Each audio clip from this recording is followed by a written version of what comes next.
So don't look, you'll only encourage him. It's something that probably every primary school teacher has ushered to their class. I'm tempted really to apply this to my review of the Green Party Manifesto, and particularly its tax ideas. I mean, look, if I were to stand naked in the street with my white fronts on my head and two pencils shoved up my nose, then I probably would be arrested, subject to the police funding in the local area. Of course, however, it seems that there's no threshold of lewdness beyond which a politician might be taken off of the streets. And I think this is fortunate for the Greens and their tax policies, as let's face it, they're as mad as badgers. So brace yourselves. So let's look at income tax. The first policy is a plan to align the rate of income tax such that investment income is taxed no better and no worse than earned income. This is a policy that I've raised before, in the fact it's pretty arbitrary making that distinction. Even the famous socialist Winston Churchill once remarked that it was odd that the working man paid more tax than your average trustafarian, may not have used that term, but your average trustafarian person living off of investment income did for each pound of income they received. But you would expect them really to achieve that by merging income tax and NIC, and with that translating to a slightly higher rate of income tax that applied to everything. But if you look at the proposals around NIC, then this doesn't seem to be the case, so it is slightly confusing. The other aspect is, if you're going to apply the same rationale to dividends, it's very, very difficult to apply the same rate, because dividends are paid before corporation tax is paid, so it's effectively already suffered corporation tax. Yeah, so there's some of the wrinkles that the Green Party just simply don't trouble themselves with, which is a colossal shame, really. They've also suggested that they would have one rate at which one could get tax relief contribution to a pension scheme, and that will be pegged at the basic rate, so 20% of income tax. And call me Brock, that's a policy that I think I can get behind, but I wonder whether a better policy would be to provide a slightly higher rate of relief to everybody, say 30%, and I guess that will incentivise those on lower earnings and save a significant amount of tax relief for higher earners, because we need to bear in mind that actually for the very, very top earners, they're probably likely to be restricted anyway because of the impact of the annual allowance.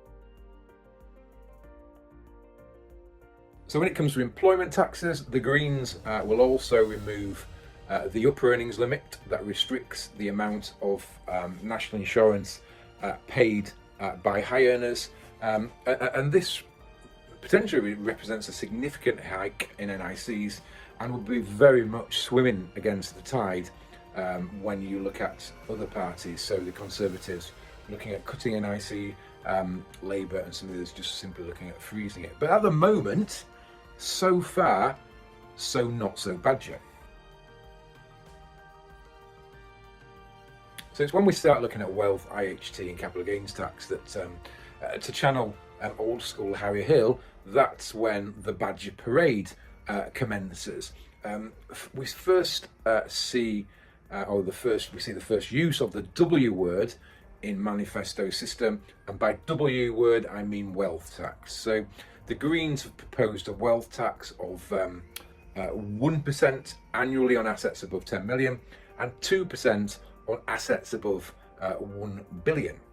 Of course, this probably raises more questions than answers. For instance, what will the wealth tax apply to? Does it include business assets? Does it include pensions?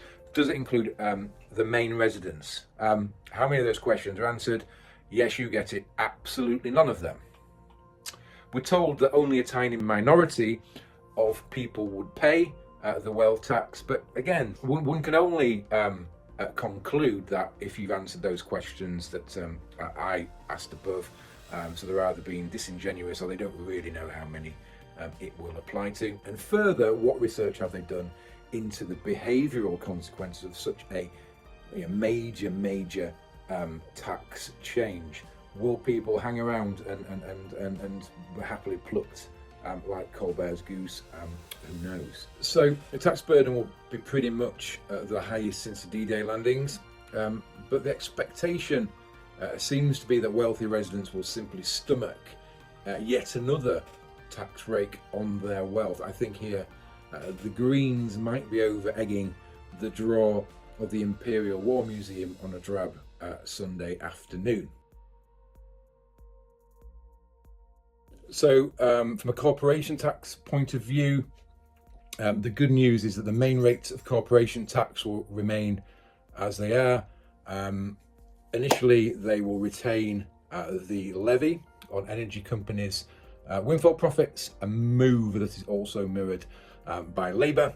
And they will also, or suggest that they'll be able to raise an extra £9 billion a year by the end of Parliament by bringing back the bankers' levy. So in conclusion, the Green Party Manifesto is, in my mind, a pretty cynical one from a tax point of view.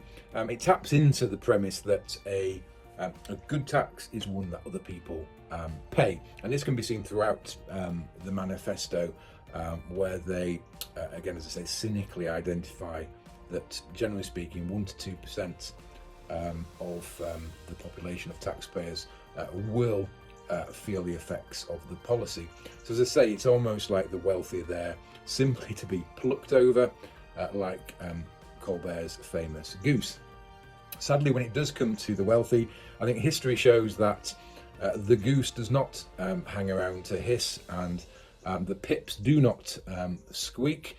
When in danger of a serious loss to their plumage, the wealthy do something about it. And I think we're already seeing some trends of wealthy millionaires leaving the UK. There was a report out yesterday from Henley and Partners supporting that. The two main parties and reforms seem to have steered clear of green taxes. The Greens haven't, as one would expect, and there's some commonality there with the Lib Dems. However, if we look at the rest of their policies, the revenue raised by their green taxes will depend on whether the last person leaving Britain has remembered to turn off the lights.